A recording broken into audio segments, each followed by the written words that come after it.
East Germany as a friend. I'm being treated by an enemy. I want political asylum in Cuba. I want to establish a relationship with the Cuban embassy. Garrison told me that I was going to be killed. He says here, I kept my mouth shut for 4.5 years, and finally the CIA settled the matter and I was released. But according to Mr. Garrison, the reason for this was to secretly and quietly eliminate me. Next slide. Then he said, you know, and again, this is Nagel speaking, he said, there are 5 comrades in the CIA with me who died in the meantime. One jumped out of a hotel room, another was hit by a car, 3 died as a result of a heart attack, and they were all young people in good health. He says, I'm a follower of Marxist-Leninist doctrine. I'm ready to give help to any socialist country. They asked him, why do you think this way? What happened? And he basically says, well, you know, my thinking started to change in Korea. I was an infantryman, realized that capitalism was evil.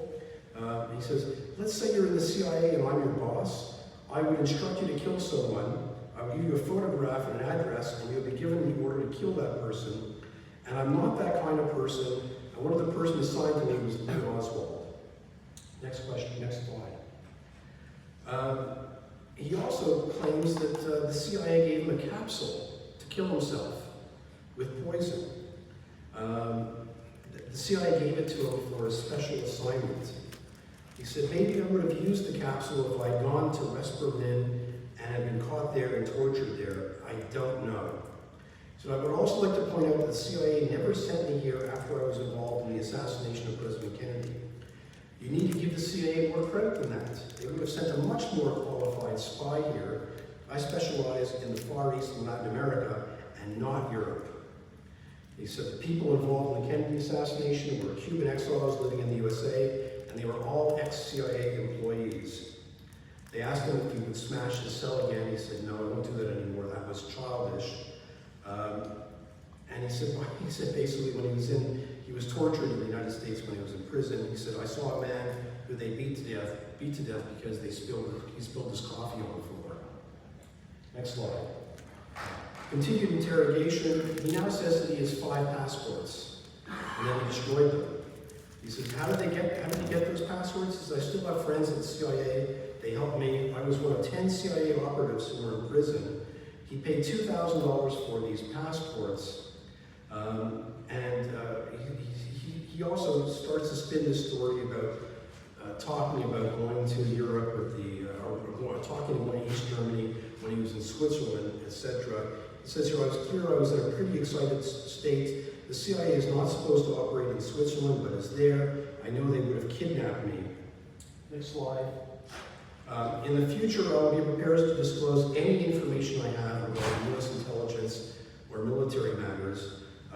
So I request that Cuban officials be requested to inform the Chinese military attaché in Havana of my current whereabouts and the nature of the attacks against me. Next slide. Here he now wants them to inform the American embassy of his whereabouts. Next slide. Now he wants, on August 1st, he wants a defense attorney.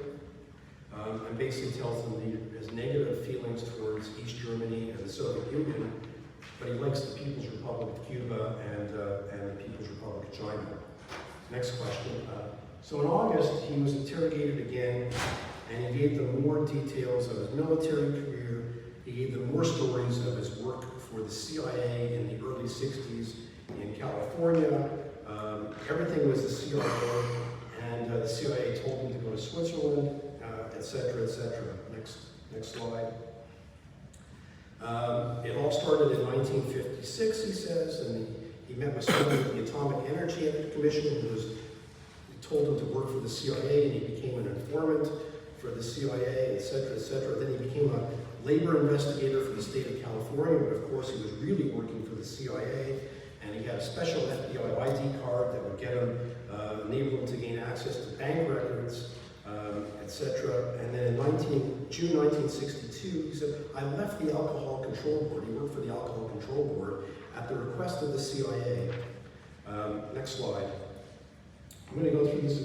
Basically, this is all about his provocation into his attempted provocation in Mexico City to try and get into the Soviet Union, which he claims didn't work, and the CIA got upset at him and blamed him for not working. again, more about his work with, you can read this all, his work with this, trying to infiltrate into the Soviet Union. Next slide. He also tried to infiltrate American communist groups, he claimed, and this is where the Fair Play for Cuba Committee comes in. He actually worked with a bookstore in Venice, California, where the proprietors, the husband and wife, were actually working with the Fair Play for Cuba Committee. But of course, Nagel was actually pretty left-wing, and he was doing that of his own volition. It was not for the CIA. Next slide. This is quite funny. He says there was also contact with the CIA during his imprisonment. And he claims that somebody from the CIA came to speak to him who was an attorney and a specialist in Latin America, and that was a CIA contact. But what's funny here is the person who's visited him in prison, who was the expert in Latin America, was William Martin, who was working for Patterson. And back then, and Martin told him that he worked for the CIA as a domestic contact, and Nagel got upset that he worked for the CIA. Now he's saying, actually, he was my CIA contact. I mean, it's all sort of ridiculous. Next question. He's interrogated again in September. Why did you leave the U.S.? He then talks about China. He wanted to get to China. And actually claims, next slide, that he worked for China. He claims that he worked for China from 1956 to 1962, working for China. And he's upset, in the next question, he's upset that nobody ever thanked him. The Chinese never thanked him for all the work he did for China. He's quite upset. Next slide.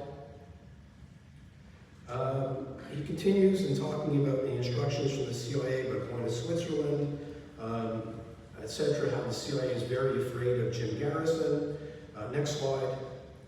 And he talks about some of his fake passports and fake documents. He said, I got all my fake IDs from the underworld. He has friends in Leavenworth prison who told him how to get fake IDs. Next slide. He got fake passports, cost him $1,000 for each one. He got a Canadian passport. He got driving licenses. He got all these fake ID cards. And then he said he destroyed them all when he went to Europe. Next slide. I'm going to skip over this slide. Next slide, September 4th. Continuing. He said, Nagel says, only the CIA would benefit from me going crazy. I don't think I'm crazy, but I certainly don't want to go crazy. That's why I'm telling you, I am in bad shape. This has nothing to do with the prison. I've been quite shocked because I can't find my children. He was divorced, he couldn't find his children. I'm trying to cooperate, but I just can't. I can't even think straight. It's perfectly clear to me that all the difficulties that have arisen are due to my mistakes, but what can I do? He said, I get very scared, very nervous. He says, maybe I also have too many fantasies. Next question, next slide.